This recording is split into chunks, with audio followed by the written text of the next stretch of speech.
We're live. Okay, good morning, everyone, and thank you for joining us.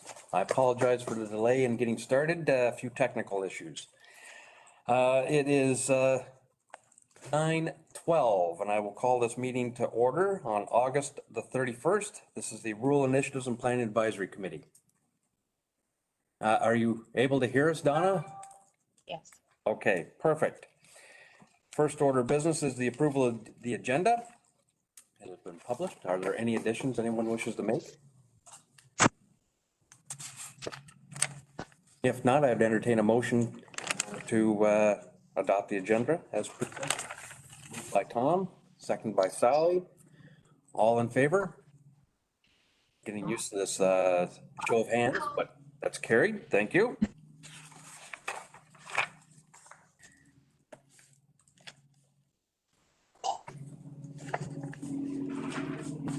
The minutes of the last regular meeting were, again, forwarded for the committee to peruse, and that was from July the 27th, 2021. If there are no errors or omissions, I would entertain a motion to adopt the minutes. By Dominique, seconded by Sally. All in favor? And that too is carried. Then I would remind the committee of any disclosures of pecuniary interest in the general nature thereof. Seeing none, we will then move on to section 5, discussion paper number 3. Nancy, please. Good morning, everyone. Attached to the agenda, you will find discussion paper number 3, which relates to the Elgin Natural Heritage System Study, source water protection, and environmental policy amendments. The discussion paper looks at the background and development of both the ENHSS, which we'll try to call it from now on because it's just too long, and the source water protection plan, reviews the legislation and history related to each of these, and provides a synopsis on the two studies itself. As per direction from County Council, a public meeting or meetings will be held to solicit comments from the public on both of these background studies. In addition to these reports, comments received through the stakeholder consultations with conservation authorities and responses to those comments were provided within this discussion paper as well. I'm available for any questions. What's short? Thank you. Any questions from the committee for Nancy? Yes, Sally. Just one comment. The source water protection, I think, is virtually mandatory anyway with the province. I mean, it's interesting we're having a public meeting because I don't think, I mean, I sat on the source water protection committee for years, so as chair of Catfish. So it's just one that I'm curious that we're having a public meeting. Are you doing the public meeting together, the two together? Okay, that makes sense. Through you, Mr. Chair, yes. I would rather be incredibly transparent rather than anyone, claiming that we're not providing information to the public. So I just want to make sure that the public is aware of the source water protection plan. It was done in 2017. From what I can understand, it did go to council, but was just essentially noted in file or as an information type report. And I think the ultimate goal was to adopt it through the official plan review process. Obviously, it's more important that the 3 municipalities that are affected by those policies are aware of them. So that will be the next step as well as part of the public consultation, ensuring that those 3 municipalities are aware of that. Although I hope that they were circulated in 2017, but just to ensure, we'll initiate those as well. Please, Sally. Yeah, yes, through you, Mr. Chair. Just, like Lloyd Perrin sits on that committee. He's the representative for several municipalities in this area. So, Central Elgin has 2 of the water sources. So, and then Bayham has the other one. So may I ask how the West Elgin and Dunwich Dutton and Southwold, I know Southwold get their water through the Elgin primary system. Do West Elgin and Dunwich get theirs? Through you, Mr. Chair, I don't understand why the West Elgin wasn't part of the policy for this. I can only assume it must not have met the criteria for the wellhead protection. Maybe it's because it has its own considerations because it is such a I'm assuming there's so many environmental assessments and things that are done for those types of facilities. Maybe that's why, but it wasn't part of the source water protection plan. So I know why it wouldn't have been with sorry, No, go ahead. just going to respond. I know, yeah. Sorry, if I could, through Mr. Chair, to Councilor Martin, I can answer that question. Municipalities to the west receive their water from a surface source fed water, wastewater, or water treatment plant, being the West Elgin water treatment plant. And so there's an independent system that exists out in the west and would have been subject to their own source water protection plan, similar to that was created and prepared for the Elgin area primary water supply system. Yeah, and just in response, I do know the Lake Erie Region Source Protection Group does not include the west of Elgin. And that's why, because they're not in, that was only Grand River, Long Point, Kettle, and Catfish. So that's probably, for some reason, you just have that in your thing. And I'm not certain why there wouldn't have been a source water protection thing that should have been in the county one for the west as well, that was done through the I assume St. Clair one. Yeah, we'll have to source that document. I know it does exist. I've seen it in the past. So.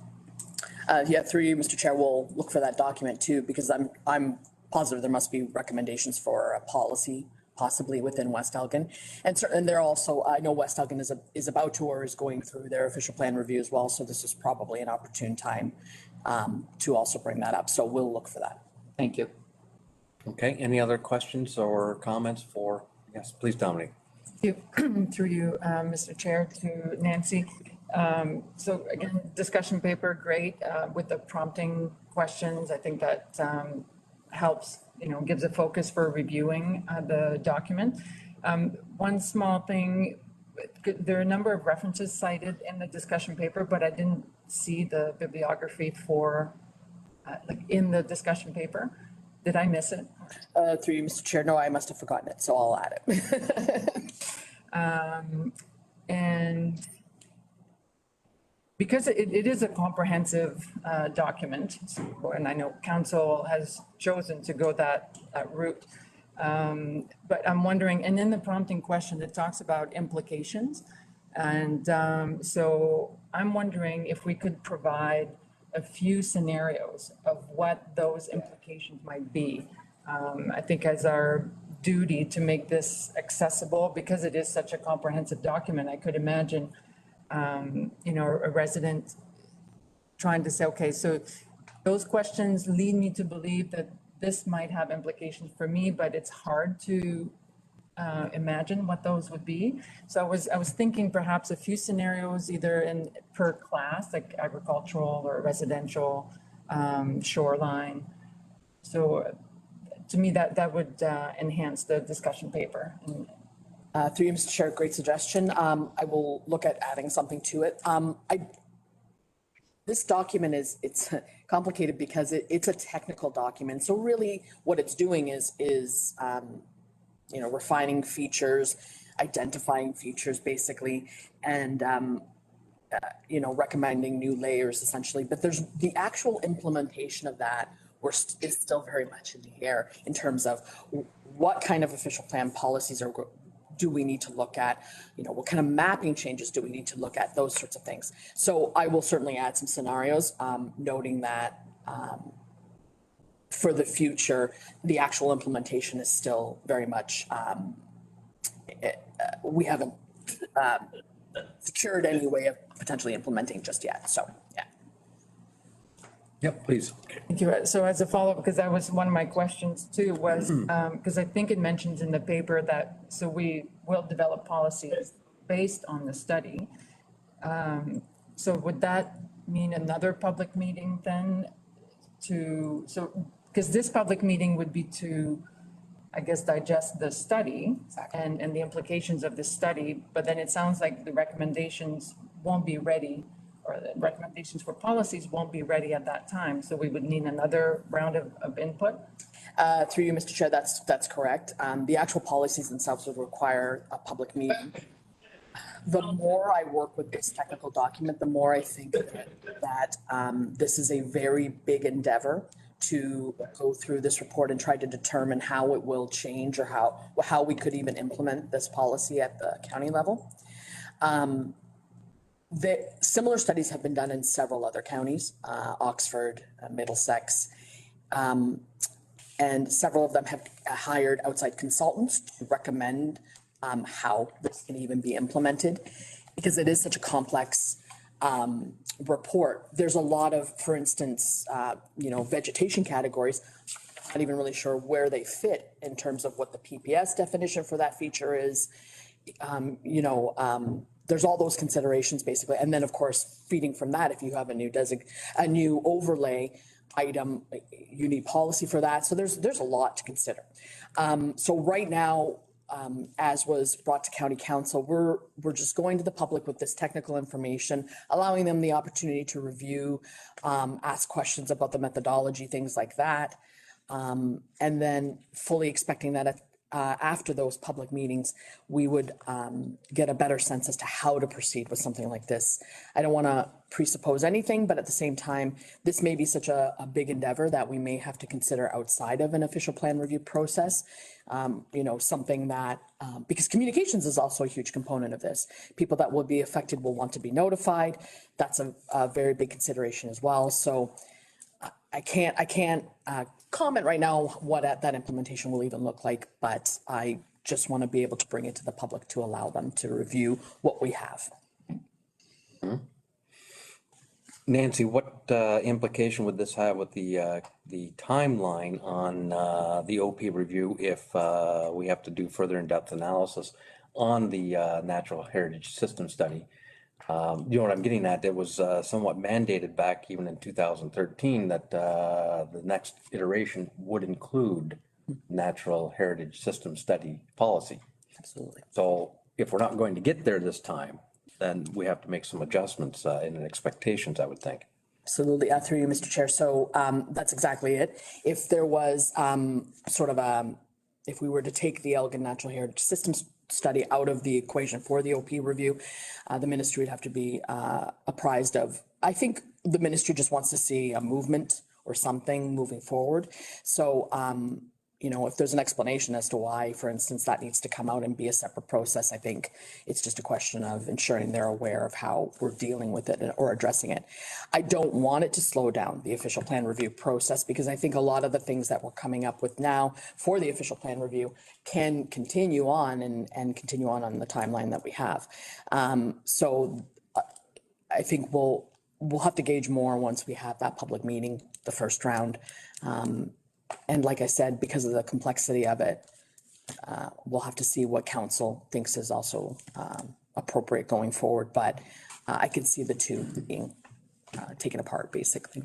Right. And further to that, I would assume then that part of the process going forward would be taking a look at how our neighbors dealt with their version of their heritage system study. Through you, Mr. Chair, correct. I have a call into several of the counties with respect to that. I'll be honest, I have not yet contacted a county that I'm aware of that's actually implemented it yet. So they're still all essentially working on implementation of some sort. I know that Middlesex hired a consultant, but I'm not sure where that is at because I don't see anything, but they're also going through an official plan review. So I'm wondering if maybe they are working on it right now. Perth County has their version of their natural heritage system study. I believe what ended up happening with that is that their council adopted it in principle. And then now they're going through the process of how are we going to be implementing it in the future. So that's what they're looking at right now. And Oxford I haven't connected with, so we'll see in the next few weeks. I can understand what they've done as well, so. Okay. I said it's a complicated report, and not being an ecologist, it's obviously having a planning hat, I know relatively designations and things, but it's very difficult taking a very technical information and synthesizing it into something planning related, so. Okay. Yes, please, Sally. Could I ask a question on the map that shows the Nancy's, et cetera? There's one at the corner of Sparta Line and Centennial on the southwest corner. That's where we've developed a natural a tall grass prairie. And we're redoing it right now because it did, you know, the grasses, the invasive grasses took over it. And so it's being redone. But I was just curious that it was listed as an Anansi. Because I would have thought that a Yarmouth Natural Heritage Area might have been, and it's, you know, it's close, it's in the significant wetland, but I thought it might have been, but I was curious about that one. Through you, Mr. Chair. So this report obviously was based on 2015 aerial photography. So I'm not sure when your tall grasses were developed, for instance. Prior to that, definitely. Oh, okay. So through the review, if through the technical report, there's certain criteria that apply to ANSI. So I'm assuming it must have triggered that based on the configuration of the plantation or what have you, or maybe it's even proximity to something. I'd have to look to see what the criteria for the ANSIs are with respect to that. Right there beside it. Yeah, and then, I mean, through you, Mr. Chair, there's a certain amount of ground truthing too that always needs to happen with these types of reports, obviously. And that's part of the process of, you know, if there's ever development adjacent to one of these features, that's where additional studies would come in or additional ground truthing would be required. So, you know, taking a walk out there, understanding what's actually on the ground versus what's in, you know, on a report, because this is a landscape level review, which it's been noted in the report. Curious, because it's where two roads, like the old north-south roads didn't line up. The east-west ones all are straight. So it was changed and there was this triangle of land left that the municipality owned. And so we thought we should at least put a tall grass prairie demonstration plot or something in there, because that was an area, that was the plains, the Yarmouth Plains. It wasn't like a tall grass prairie naturally, but it wasn't, it was just mown grass. So anyway, we've tried and now we're retrying through our environmental committee, we're redoing it. Nancy, just to provide some clarity on that last statement you made, the report talks about development within the zones of these natural heritage features.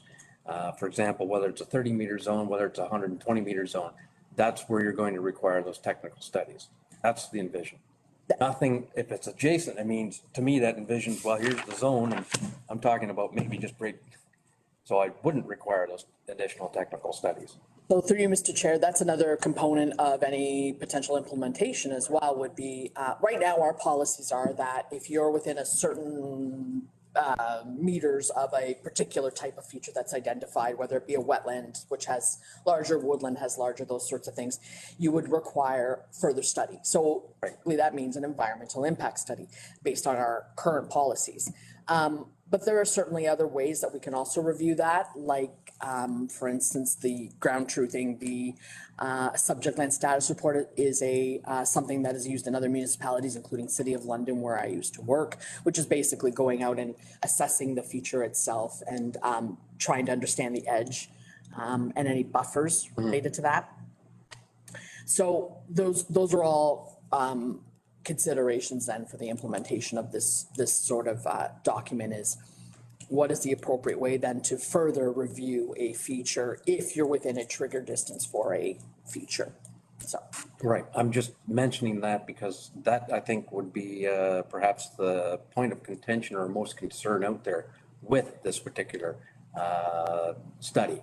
That if it's the implication is that, well, we've identified these features and you're going to require additional studies for all development, that's going to raise the hackles on a lot of people's. So I think that if some clarity, you know, is particularly emphasized that we're talking about within these featured zones, might actually reduce some of the anxiety out there. through you, Mr. Chair. So the important thing to note, though, is that it would have to be development, which is obviously defined under like the PPS and in our own official plan. Secondly, it would have to be something that triggers the need for a review. So a Planning Act related application. For the most part, these features already exist, like for instance, in the agricultural area. They exist, they're on the ground, they continue on. Farmers are not triggering the need for an EIS because they're doing their normal farm practices, and that's continues on basically. So it's an identification of these features basically in those circumstances. It would be more for when you're looking at actual development, whether it be a subdivision application or potentially a site plan or something like that, then you would be looking at the studies needed to determine, okay, this feature, it is this. Now, what is an appropriate setback, or what kind of buffers could we look at based on what kind of development is being proposed? And that's where those EISs or subject land status report or what have you would be required then. Yeah. Yes, Dominique, please. Thank you, Mr. Chair. As a follow-up to that, yeah, because that was one area, I wasn't sure if I was reading it right, but for example, Kettle Creek Conservation Authority was describing the different setbacks that would trigger, and there was, depending on the size of the feature, there were a number of criteria that made it, sometimes it was 15 meters, 30 meters. The county response, it sounded like we would have 120 meters all the time, which seemed to be a little overkill. So I thought because I appreciated on the CA side, there was some nuance of, some context. So sometimes it'll be 15, so it will depend. I was wondering why what we were proposing, it sounded like our response was, we're just going to use 120 at the time. I'm just trying to find the official plan policy that currently exists. So the actual environmental features in our official plan, those trigger distances, I guess you could say, the 120 meters actually comes from, I believe, the Natural Heritage Reference Manual, which is the adopted practice across the province. So it's, like I said, just a trigger distance. With respect to the CA, they have a different trigger distance because they are primarily looking at ravines, erosion hazards, wetlands. So that's only their mandate. And that is a different trigger distance essentially. And also because they will be issuing permits, that's their, I guess you could say, their immediate area. So based on their guidelines or technical guidelines, that's their trigger distance for review. For ours, it is related to, like I said, the Natural Heritage Reference Manual, which I believe sets out that 120 meter trigger distance. And I mean, it's important to note that even if you're within 120 meters, if you're literally 120 meters away or even 100 meters away, chances are there's not going to be any impact potentially on that feature. It's really just an assurance that it is being reviewed and considered to ensure that there's protection of that feature. So.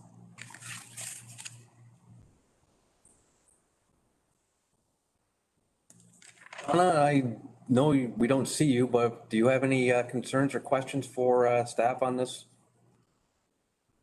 I actually have one question, and as I was reading the appendix of, I think it was page 107, with the agricultural uses, it does say that it allows for full-time farm labor accommodation. And I'm wondering if we should not also include the permission for seasonal farm labor accommodations within that definition. Through you, Mr. Chair, I can take a look at that to understand. So you said it was on page, was this in the attached Elgin Natural Heritage System study? Is that where you saw that definition? Yes, I did. It's under agricultural uses, and I just lost my page again. It's such a big document. Yes. Yeah, I think it was 107 or something, but it was under Appendix A, agricultural uses. Oh, this is our, oh, sorry, Donna, that's our current official plan. Let me take a look at that. Oh, okay. So you said it was under 107.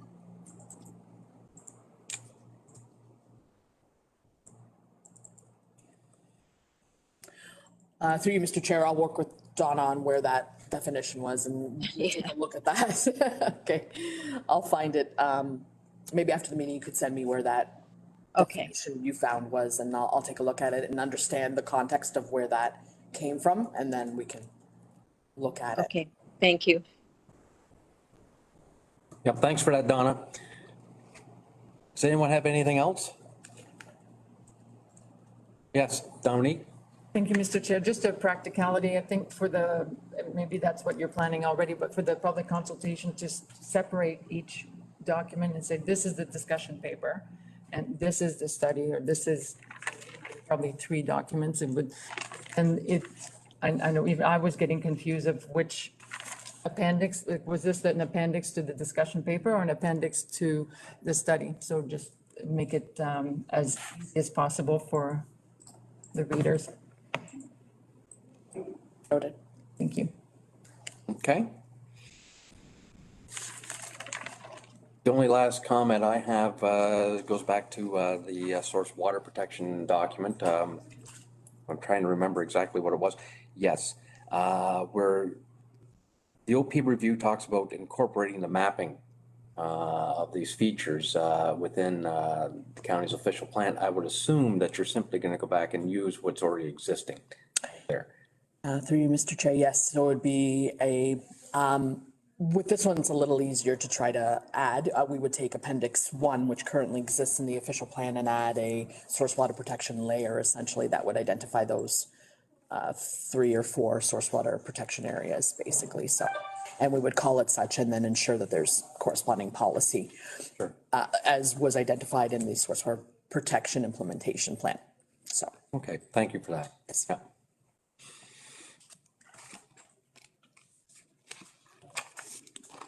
One last call. Anything further on discussion paper number 3?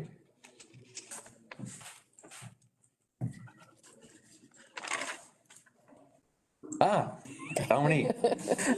I'm wondering about format, what we're considering. Are we still doing virtual? Is there an opportunity to do in-person meetings now? Our plans. Yep. Through you, Mr. Chair, we have had a discussion about this. We would like to do in person as well as offer virtual.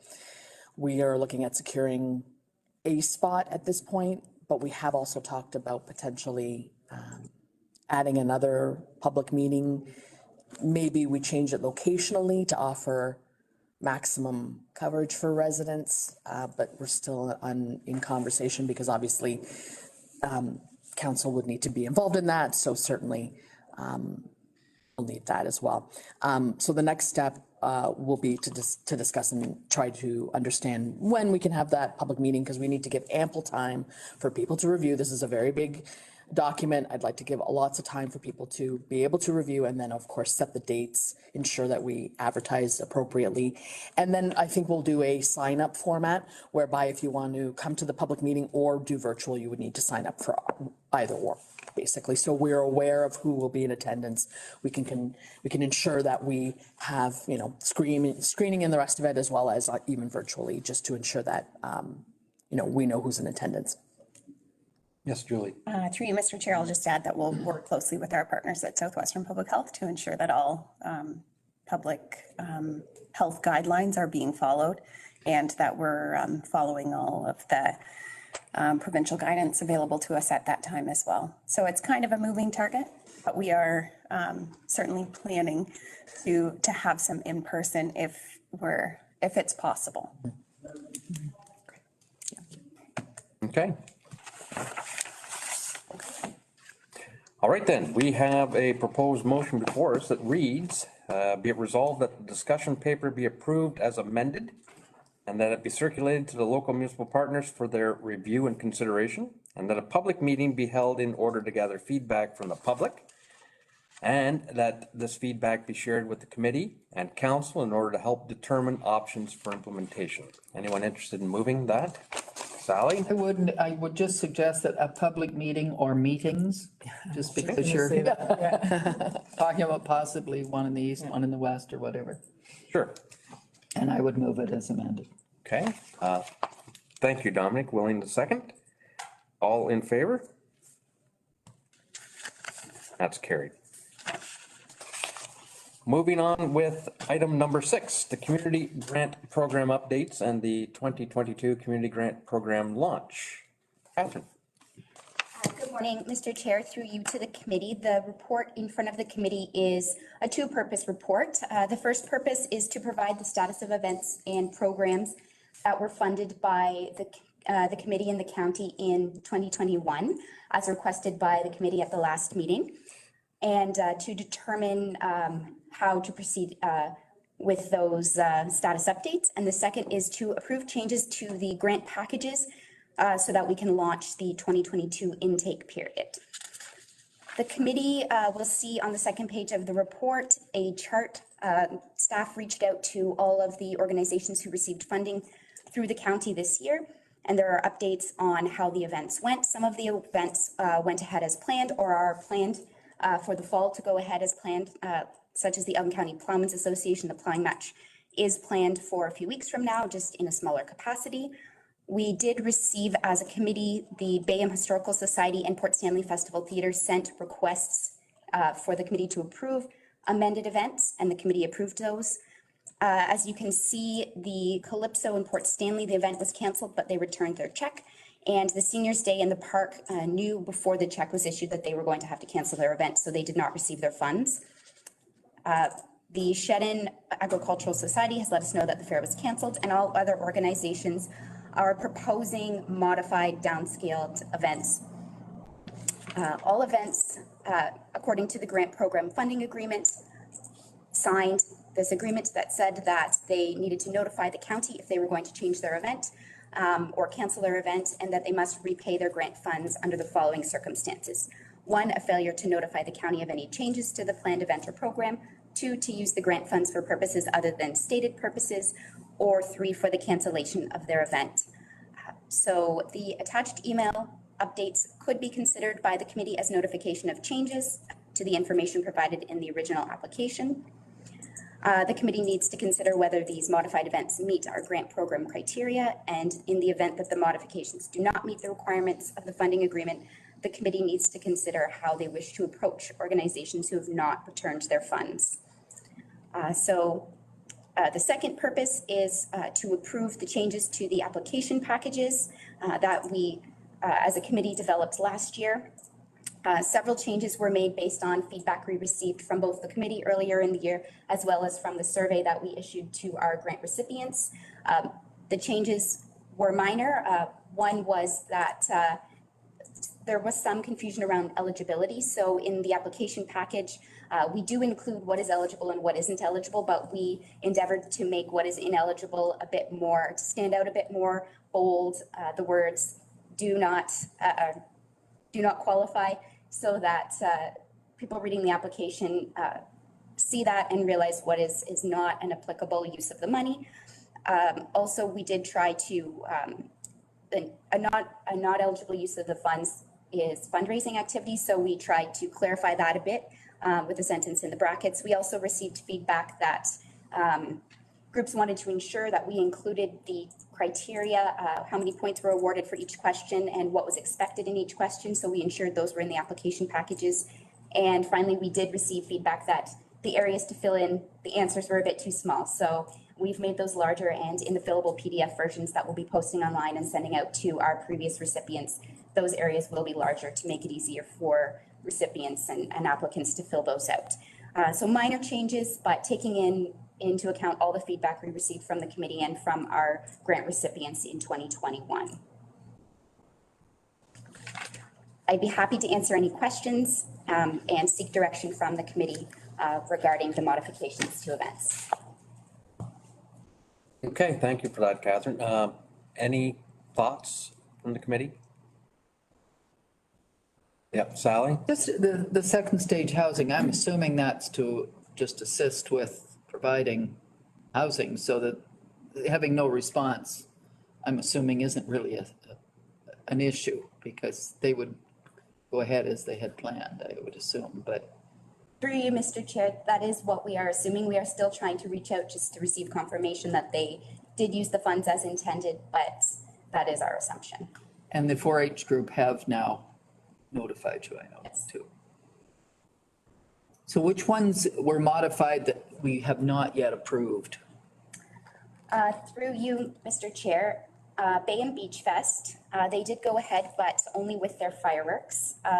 The Periscope Playhouse, they have gone ahead and are going ahead just with a modified schedule of their plays. Wallace Town Agricultural Society has proposed some additional events that they're still working on deciding. Rodney Algebra Agricultural Society as well are not holding the fair, but are attempting to hold some modified events. And then the Elgin Plowmen's Association are holding their events just downscaled to a certain degree. So all other events have either been canceled, gone forward as planned, or have received approval previously.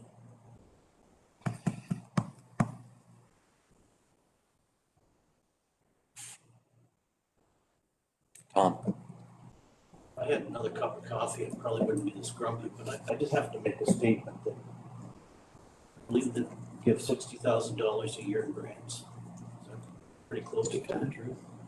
Pretty close. And I think we added up the time and the effort. You can't stop this when you give money away.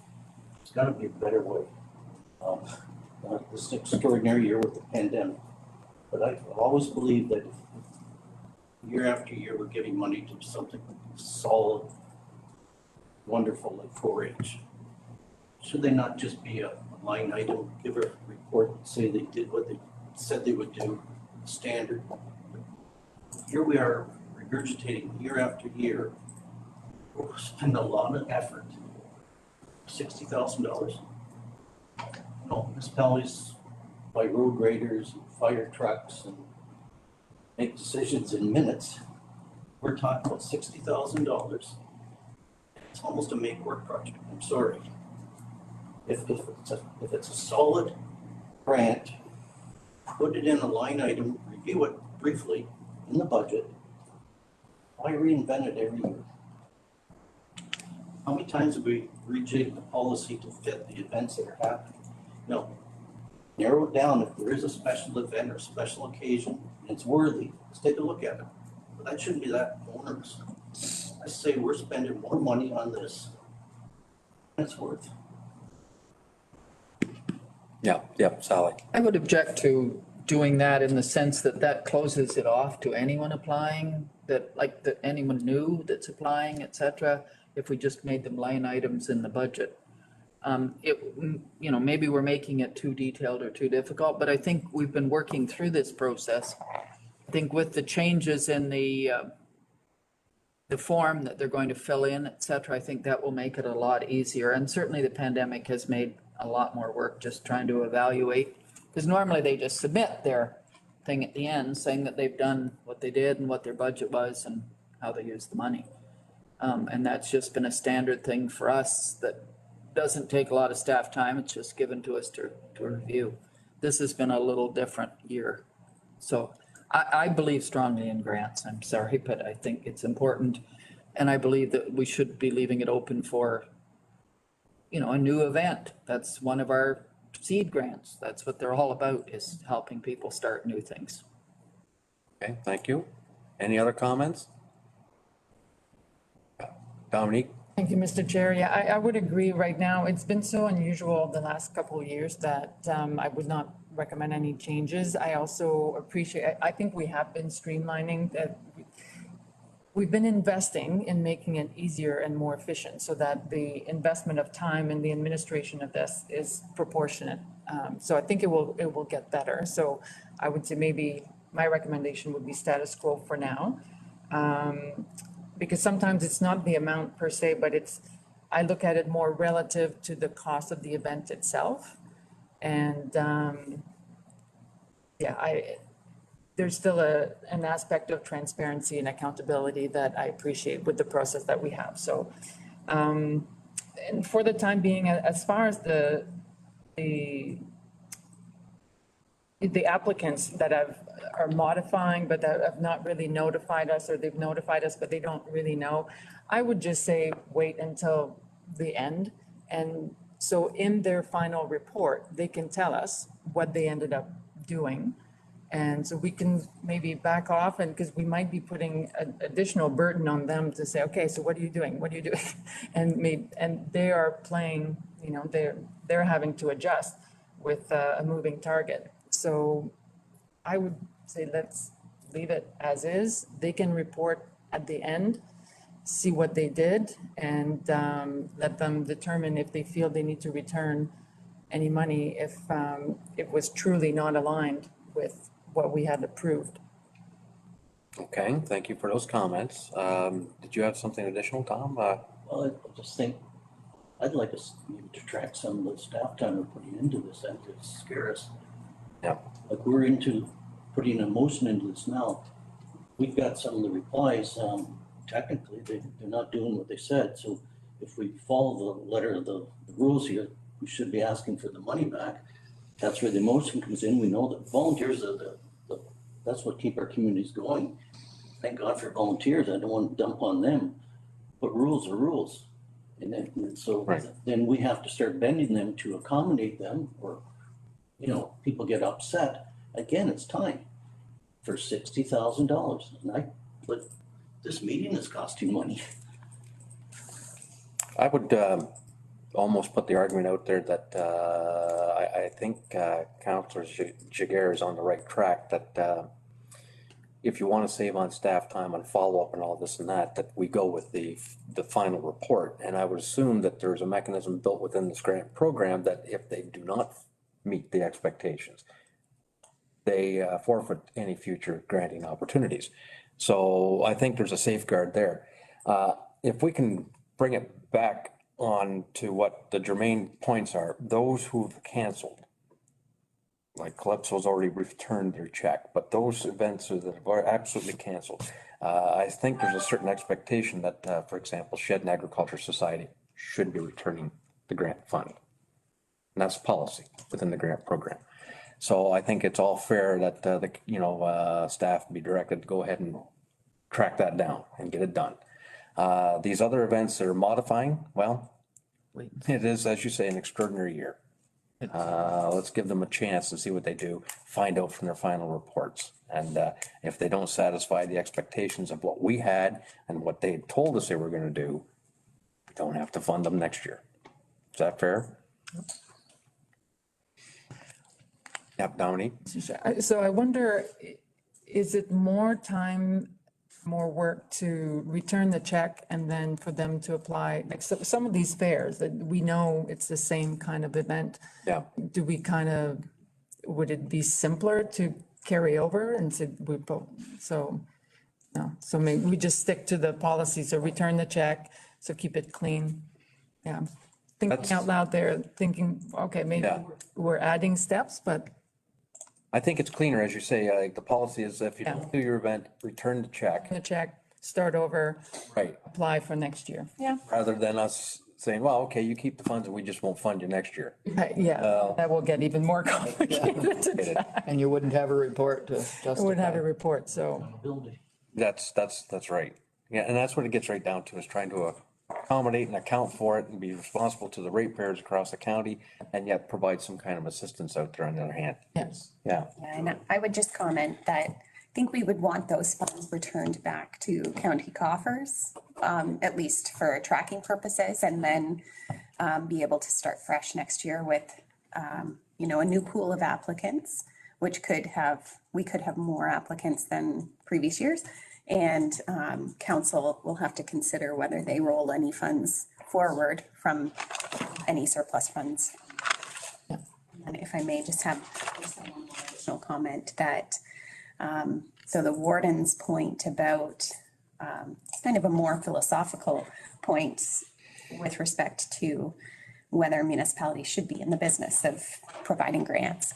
And so I would just offer that annually, as county council contemplates their operating budgets, they do consider whether it is appropriate to assign any funds to the RIPA committee to administer for this grant program. So for the purposes of anyone observing from the public today, there is a process by which county council follows to ensure that that is a consideration annually.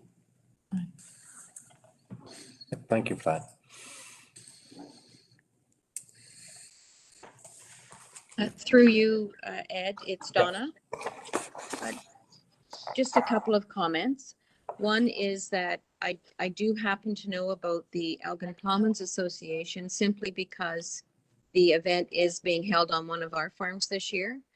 And they did have to take the time to go through the public health unit to make sure that the parameters were met. So that is going ahead, but as Catherine stated, it is a reduced, there's no public invitation to it this year and no food.